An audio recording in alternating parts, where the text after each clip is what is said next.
Bonjour et bienvenue dans cette vidéo dans laquelle nous allons voir comment déterminer la moyenne, la médiane et l'étendue d'une série donnée sous forme de liste, à la main, puis avec un tableur. Alors, comment déterminer la moyenne d'une série statistique? Alors, on va procéder avec un exemple. Donc, on a cette série composée de 7 valeurs.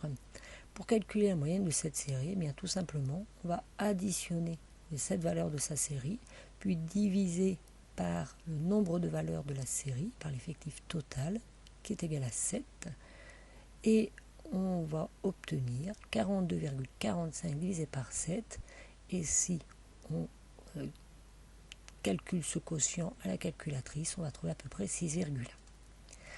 Pour interpréter la moyenne d'une série, eh bien c'est comme si toutes les valeurs de la série étaient égales, elle vaudrait environ 6,1. Et donc, cette série, on pourrait la remplacer par une autre série qui aurait la même moyenne avec cette valeur à peu près égale à 1. Si on prend la même série et qu'on veut déterminer la médiane de cette série statistique, alors tout d'abord, pour déterminer une médiane, on va ranger ces 7 valeurs en ordre croissant. Donc on va obtenir ce résultat-là. Et la médiane de cette série, ça va être un nombre qui partage cette série en deux groupes de même effectif. Et donc on va avoir, on remarque ici qu'on a une valeur centrale qui va partager le groupe en deux groupes de même effectif, donc 3 valeurs avant 5,81, 3 valeurs après, et on dira que 5,81, c'est la médiane de cette série. On va avoir au moins 50% des valeurs de la série qui sont supérieures ou égales à 5,81 et au moins 50% des valeurs de la série sont inférieures ou égales à 5,80. Alors ici, on peut remarquer que cette série a un nombre impair de valeurs. Donc dans tous les cas où dans une série on a un nombre impair de valeurs, une des valeurs va être la médiane de la série. Alors que se passe-t-il si la série comporte un nombre pair de valeurs? Alors par exemple, si on a cette série ici, alors toujours rangée en ordre croissant, on va avoir trois valeurs, trois petites valeurs, trois valeurs plus grandes, et donc il n'y a pas de valeur médiane, et donc pour déterminer la médiane, on va prendre la troisième valeur de la série et la quatrième valeur de la série, et par convention, ces deux valeurs-là, on va en calculer la moyenne. Donc la médiane va être égale à 5,41 plus 7, le tout divisé par 2, égale à 6,205. Ce sera la médiane de cette série, mais on peut remarquer aussi que toutes valeurs comprises entre 5,41 et 7 peuvent être aussi considérées comme une médiane. Donc on va pouvoir prendre comme médiane aussi 5,5 par exemple, ou 6, ou 6,5, ou bien même 5,9.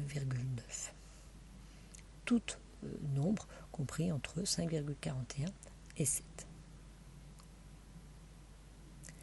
Alors, l'étendue d'une série statistique. Alors, l'étendue d'une série statistique, ça va être l'écart entre la plus grande valeur et la plus petite valeur de la série. Donc, dans cette série, on va avoir la plus grande valeur qui est égale à 8,48. La plus petite valeur va être 3,82. Donc, pour calculer l'étendue, on va effectuer la différence 8,48 moins 3,82. Et on va avoir donc une étendue de 4,66.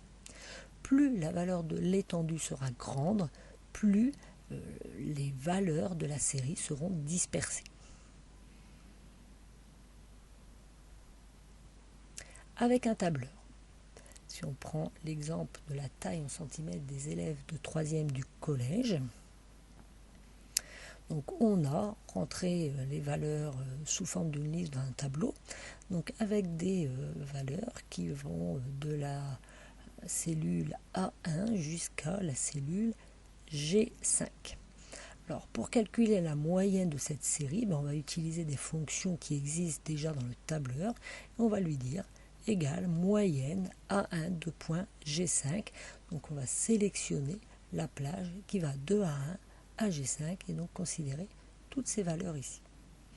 Pour la médiane, pareil, on va taper égale médiane A1 de point G5. Et par contre, pour l'étendue, on va utiliser deux fonctions du tableur, à savoir égale max qui va donner la valeur la plus grande, donc égale max A1 de point G5, ou moins min qui va renvoyer la valeur la plus petite à 1.G5. Donc la valeur max, elle est dans la cellule B4, qui est égale à 186, et min A1 de point G5, qui va aller la chercher dans la cellule A1, puisqu'elle est égale à 151. Et donc 186 moins 151, c'est bien égal à 35. Donc il y a 35 cm d'écart entre l'élève le plus petit et l'élève le plus grand. 166 cm, c'est la médiane, donc au moins 50% des élèves de 3e du collège ont une taille supérieure ou égale à 166 cm. Et la moyenne qui est égale à peu près à 66,37, cela signifie que si tous les élèves de 3e du collège avaient la même taille, ils mesureraient tous 166,36 cm. Voilà, cette vidéo est terminée. Je vous remercie de m'avoir écouté.